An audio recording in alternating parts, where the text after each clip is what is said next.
Right, so we might have, just maybe, another super fight on our hands. A fight which is a guy from the UFC stepping into the squared circle and taking on a boxing world champion. We seem to have all the ingredients for this right now. Of course, the first one to happen, one of the biggest fights that has ever happened in the history of combat sports, Conor McGregor versus Floyd Mayweather.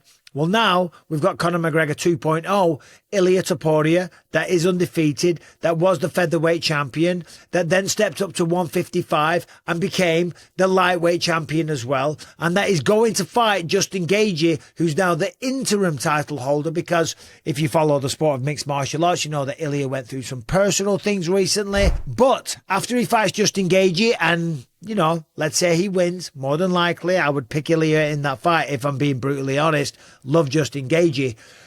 He's already spoken, Ilia Topuria, about his desire to want to go and compete in the boxing world.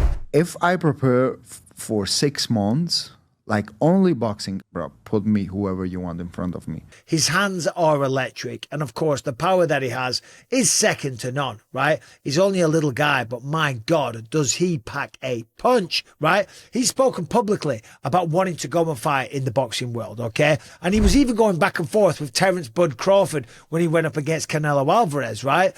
Somehow, Ilia managed to insert himself and had Terence Crawford going back and forth with Ilia Topuria when he had his hands full with Canelo Alvarez, although he didn't even really have his hands full because he cruised to a victory in that fight.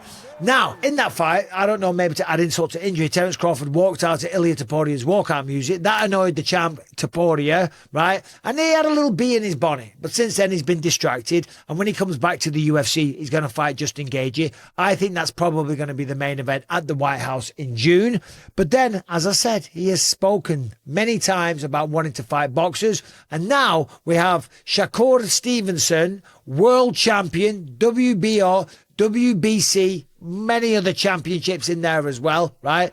Undefeated, mind you, saying that if he wants to step into the squared circle with me, bring it on. So let's have a look at what he said. So first of all, this all happened on a stream of Adin Ross. And Adin Ross said that, you know, UFC is so much better than boxing. And you guys with the UFC as a whole? Yo, I saw you say that. You gotta take that back. What? You say that the UFC is better than boxing. It's true, and you know it's true. It's not true. Come on, even look. And he said, you got to take that back because boxing is so much better. The UFC will never be better than boxing. UFC would never be better than boxing. At all. It ain't even close. Ever.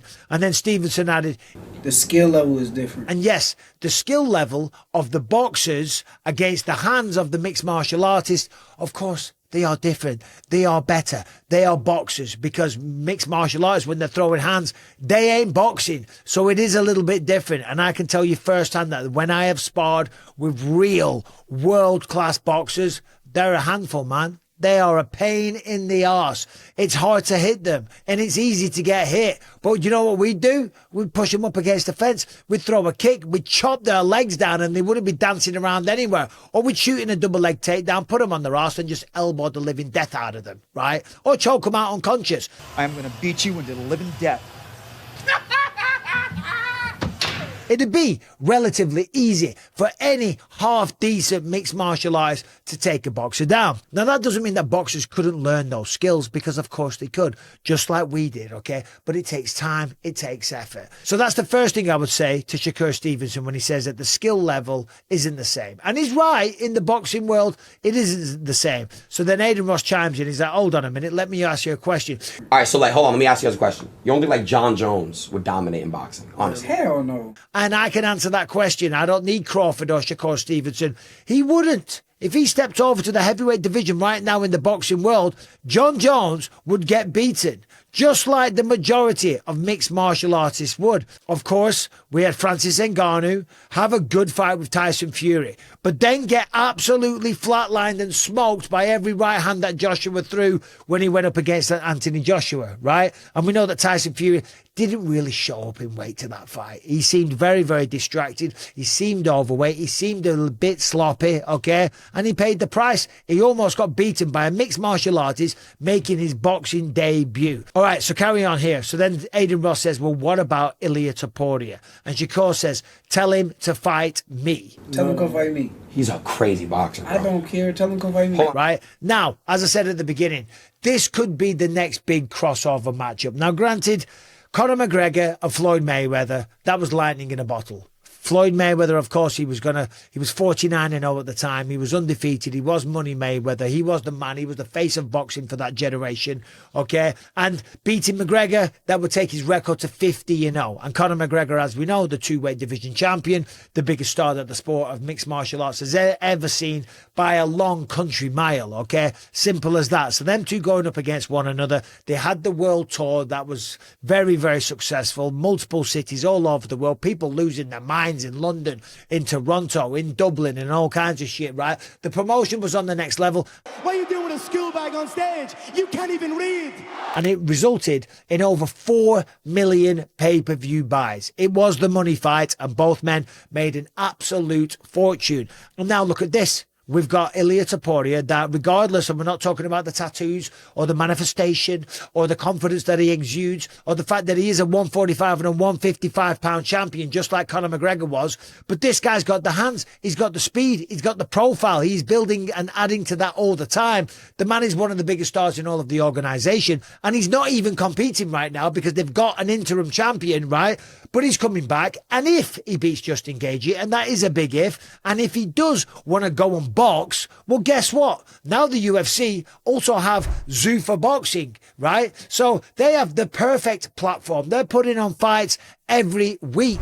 They're slowly building in the boxing world. And from my understanding right now, Zuffa Boxing is the only boxing promotion with a TV deal in North America. So they're already one of the biggest players. Fact check me if you like. That is courtesy of Adam Catchell and Nicholas Pete from the Fight Disciples podcast.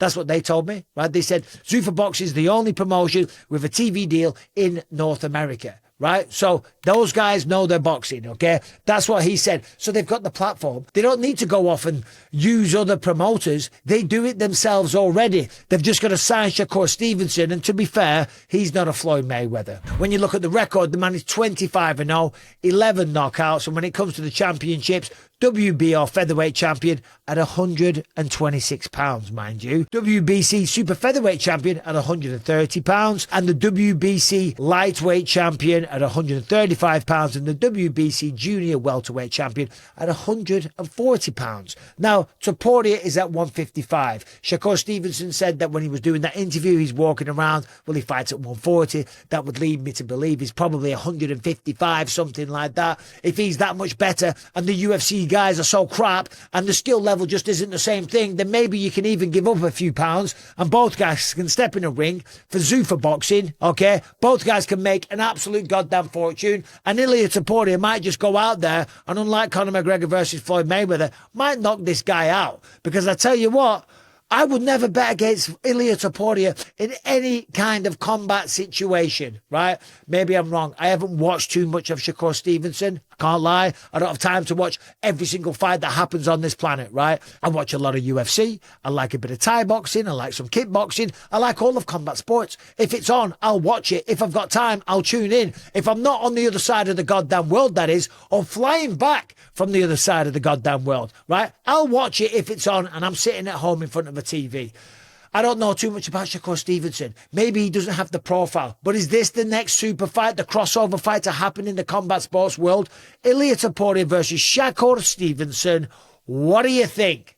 Am I out of my mind? I mean, Shakur seems to want it. We know Ilia would take it. And the UFC, they are in the boxing business. Well, TKO, Dana White, Zuffa Boxing. I mean, it all seems to fit perfectly. What do you think? Am I out of my mind? I just might be. Anyway, thanks for watching. Subscribe, ring the bell, do whatever you want to do. Have a great day.